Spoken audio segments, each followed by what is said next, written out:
रविवार रात करीब 8 बजे बालोद शहर के देसी शराब दुकान मार्ग पर एक बड़ा सड़क हादसा होते होते टल गया। गवर्नमेंट कॉलेज और आईटीआई के बीच तेज रफ्तार कार ने बाइक सवार 2 युवकों को ठोकर मार दी, जिससे वे सड़क से लगभग 7 फीट नीचे झाड़ियों में जा गिरे। गनीमत रही कि झाड़ियों की वजह से उन्हें गंभीर चोटें नहीं आईं और वे सुरक्षित बच निकले। मिली जानकारी के अनुसार दोनों युवक पांडेपारा के निवासी हैं और तांदुला जलाशय की ओर घूमने जा रहे थे। इसी दौरान सामने से आ रही तेज रफ्तार कार ने न तो हॉर्न दिया और न ही जगह छोड़ी। किनारे चल रहे बाइक सवार युवकों को ठोकर मारते हुए कार मौके से फरार हो गई। राहगीरों ने तत्काल झाड़ियों में गिरे 2 युवकों को बाहर निकाला। प्राथमिक जांच में पता चला कि उन्हें कोई गंभीर चोट नहीं आई है। हादसे से सहमे युवक घटनास्थल से सीधे अपने घर लौट गए। शिक्षकों के युक्तियुक्तकरण को लेकर पूरे जिले में गहरी नाराजगी देखने को मिल रही है। शासन ने जहां 4 जून तक युक्तियुक्तकरण की प्रक्रिया पूरी करने का आदेश दिया है, वहीं बालोद जिले के शिक्षकों को अब तक न तो युक्तियुक्तकरण की सूची मिली है और न ही रिक्त पदों की जानकारी। इसी अव्यवस्था और भ्रम के खिलाफ रविवार सुबह 12 बजे जिले के सैकड़ों शिक्षक सरदार पटेल मैदान बालोद में एकत्र हुए और इस प्रक्रिया का पूरी तरह से बहिष्कार करने का ऐलान किया। 5 विकास खंडों से पहुंचे शिक्षकों ने एक मत से कहा कि यह युक्तियुक्तकरण अव्यवहारिक है और इसे किसी भी कीमत पर स्वीकार नहीं किया जाएगा। जिला संचालक देवेंद्र हरमुख ने बताया कि इस व्यवस्था के तहत 2 शिक्षकों पर 5 कक्षाओं की जिम्मेदारी दी जा रही है। सवाल यह है कि क्या 2 शिक्षक 18 कालखंडों को संचालित कर सकते हैं? साथ ही शिक्षा का अधिकार कानून और बालवाड़ी को भी प्राथमिक शाला में जोड़ता है, जिसके लिए अलग शिक्षा की जरूरत होती है, लेकिन इस ओर सरकार का कोई ध्यान नहीं है। उन्होंने कहा कि यदि यह नीति लागू होती है तो बालवाड़ी शिक्षा पूरी तरह से ठप हो जाएगी। प्राथमिक, मिडिल और कार्मस के एक पद भी खत्म कर दिए गए हैं। ऐसे में ब्लॉक मीटिंग, बीआरसी मीटिंग, प्रशिक्षण और अन्य शासकीय कार्यों के चलते शिक्षा की गुणवत्ता गंभीर रूप से प्रभावित होगी। शिक्षा साझा मंच और संकुल समन्वय संघ दोनों ही इस नीति के खिलाफ खुलकर सामने आ रहे हैं। शिक्षक साझा मंच और संकुल समन्वय संघ दोनों ही इस नीति के खिलाफ खुलकर सामने आ गए हैं। बालोद संकुल समन्वय संघ के अध्यक्ष संदीप दुबे ने साफ कहा कि यह युक्तियुक्तकरण पूरी तरह अव्यवहारिक है और शासन के किसी भी आदेश का प्रसारण उनके द्वारा नहीं किया जाएगा। इस विरोध प्रदर्शन में देवेंद्र हरमुख, रामकिशोर खरानसूद, संदीप दुबे, अश्वनी सिन्हा, खिलानंद साहू, श्रीमती धनमत साहू, श्रीमती वीना ठाकुर और कई अन्य शिक्षक उपस्थित रहे। शिक्षकों की मांग है कि वर्ष 2008 के सेटअप को बहाल किया जाए और वर्तमान नीति के दोषपूर्ण व विसंगत पूर्ण बिंदुओं को शिक्षा विभाग दूर करे, तभी व्यवस्थापन की बात की जाए। फिलहाल बालोद से इतना ही। बालोद जिले के पीएम श्री शासकीय प्राथमिक शाला भिरई में 22 मई से ग्रीष्मकालीन समर कैंप का आयोजन किया जा रहा है। हर दिन सुबह 7 बजे से शुरू होने वाले इस शिविर में बच्चे पूरे उत्साह के साथ भाग ले रहे हैं।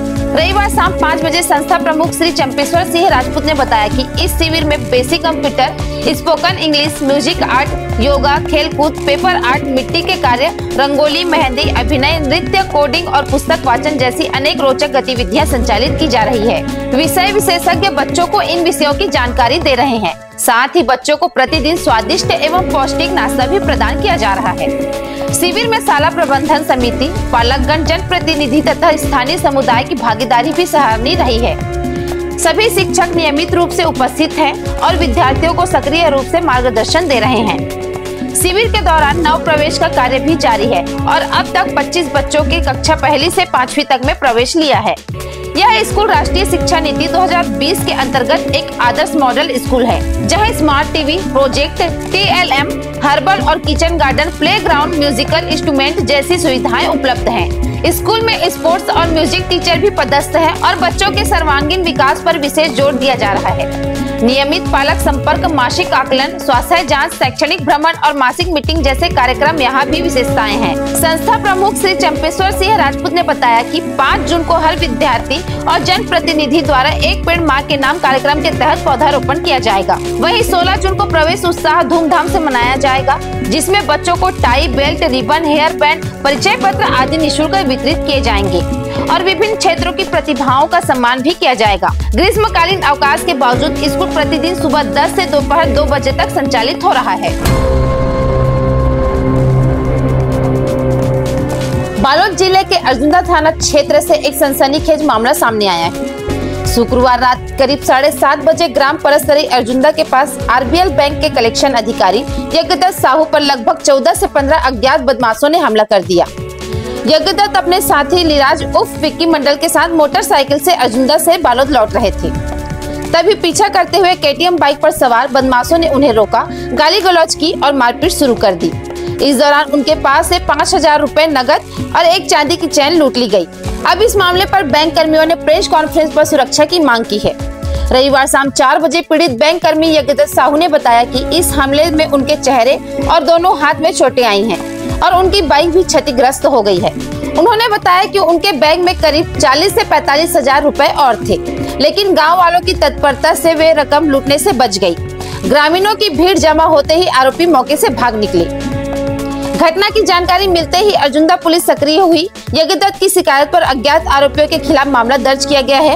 अब तक 3 लोगों को गिरफ्तार किया जा चुका है, जबकि बाकी आरोपियों की तलाश जारी है। हमलावरों में से एक की पहचान भी हो गई है। बताया गया कि उसकी उम्र करीब 25 साल है, बाल लंबे हैं और यह कान में बाली पहनता है। पीड़ित यज्ञदत्त ने बताया कि उन्होंने उसे पहले भी अर्जुंदा इलाके में कई बार देखा है। इस मामले पर अर्जुंदा पुलिस का कहना है कि जांच जारी है और बाकी आरोपियों को भी जल्द पकड़ लिया जाएगा। ब्लॉक मनरेगा मेट संघ डौंडी लोहारा की मासिक बैठक 2 जून दिन सोमवार को आयोजित की जाएगी। यह बैठक मां दंतेश्वरी मंदिर प्रांगण में सुबह से आयोजित होगी। संघ के सभी मेट साथियों से अपील की गई है कि वे अधिक से अधिक संख्या में उपस्थित होकर बैठक को सफल बनाएं। रविवार शाम 4 बजे मेट संघ के सदस्य ने बताया कि बैठक में विशेष रूप से उन पंचायतों के मेट साथियों से उपस्थित होने का अनुरोध किया गया है जहां किसी भी प्रकार की समस्या चल रही है।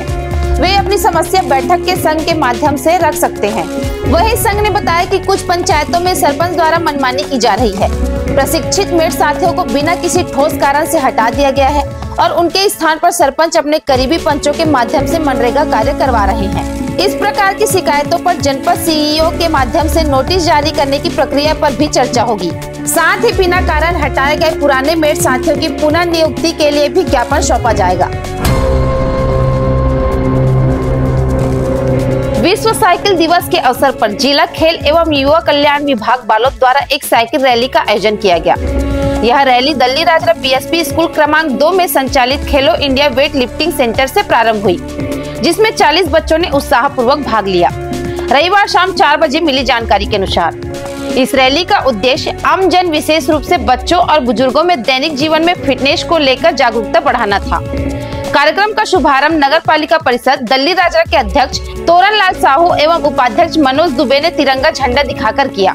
इस अवसर पर कई अतिथियों की उपस्थिति रही, जिनमें समाज सेवी कृष्णा दुबे, पार्षद वार्ड क्रमांक 22 सुरेश जायसवाल, मोनू, सफीक खान, रविचंद्रन, राजकुमार साहू, जयप्रकाश सिंह, सुभाष कुमार, तोरण सिंह, सचिव जिला हॉकी संघ बालोद, अंतर्राष्ट्रीय खिलाड़ी अनीता सिंधे, कोच निकिता कुमारी, खेलो इंडिया सेंटर एवं नरेंद्र कुमार साहू, सचिव जिला वेट लिफ्टिंग संघ बालोद शामिल रहे।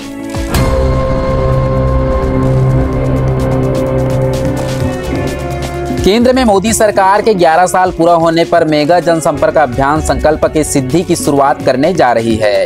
यह विशेष अभियान 9 जून से 21 जून तक पूरे देश भर में चलेगा, जिसमें मोदी सरकार की उपलब्धियों को जन जन तक पहुंचाने का प्रयास किया जाएगा। रविवार शाम 4 बजे भाजपा जिला अध्यक्ष चेमन देशमुख ने बताया कि प्रधानमंत्री नरेंद्र मोदी द्वारा 2014 में लिए गए संकल्प अब 2025 तक साकार होते दिखाई दे रहा है। इस अभियान के दौरान देश की उपलब्धियों जैसे कि दुनिया की चौथा सबसे बड़ी अर्थव्यवस्था बनाना है, ऑपरेशन सिंदूर में सैन्य पराक्रम, विश्व पर्यावरण दिवस पर जागरूकता कार्यक्रम और आपातकाल के 50 वर्ष पूर्ण होने पर विशेष आयोजन जैसे कई विषयों पर जन संवाद और जागरूकता कार्यक्रम आयोजित किए जाएंगे। राष्ट्रीय एवं प्रदेश नेतृत्व के निर्देशानुसार जिला व मंडल स्तर पर संयोजकों और सदस्यों की टोलियां गठित कर दी गई है। बालोद जिला में जिला संयोजक की जिम्मेदारी जिला महामंत्री राकेश छोटू यादव को दी गई है। वही ठाकुर रामचंद्रकार, पूर्व जिला पंचायत सदस्य ललित पीमन साहू को जिला सदस्य बनाया गया है। बालोद जिले के दल्ली राजरा थाना में एक ठगी का मामला सामने आया है, जहां नौकरी दिलाने के नाम पर 26 बेरोजगार युवाओं से लाखों रुपए की ठगी की गई है। आरोप एक महिला, उसकी बेटी और दामाद पर लगा है, जिन्होंने मिलकर माइंस में नौकरी लगाने का झांसा देकर युवाओं से लगभग 10 लाख रुपए की वसूली की। रविवार शाम 7 बजे दिल्ली राजरा पुलिस से मिली जानकारी के अनुसार यह मामला दिसंबर 2024 का है। आरोपियों ने हर बेरोजगार युवाओं से करीब 40 हजार रुपए लिए और उन्हें वादा किया था कि खदान में उन्हें नौकरी दिलाई जाएगी, मगर न तो युवाओं को नौकरी मिली और न ही उनकी रकम वापस हो पाई। ठगी का शिकार बने युवाओं ने जब काफी इंतजार के बाद भी कोई संतुष्टजनक जवाब नहीं मिला तो अंततः दिल्ली राजरा थाने पहुंचकर शिकायत दर्ज कराई। शिकायत मिलने के बाद दिल्ली राजरा पुलिस ने तीनों आरोपियों के खिलाफ मामला दर्ज कर लिया है। मामले में और भी पीढ़ी सामने आ सकते हैं, जिससे ठगी की रकम बढ़ने की संभावना है। पुलिस ने लोगों से सतर्क रहने और ऐसे झांसे में नहीं आने की अपील की है। क्षेत्र में एक सूचना आई कि नौकरी लगाने के नाम पर 26 युवाओं से पैसे लिए गए हैं। कुल रकम 10,40,000 रुपये है और इसी नौकरी लगाने के नाम पे 3 आरोपियों ने उनसे एक राय होकर ये धोखाधड़ी को अंजाम दिया है। उस पर अपराध पंजीबद्ध कर विवेचना कार्यवाही में लिया गया है। ये उन्होंने माइंस में नौकरी लगाने के नाम पे उनसे पैसे लिए हुए हैं।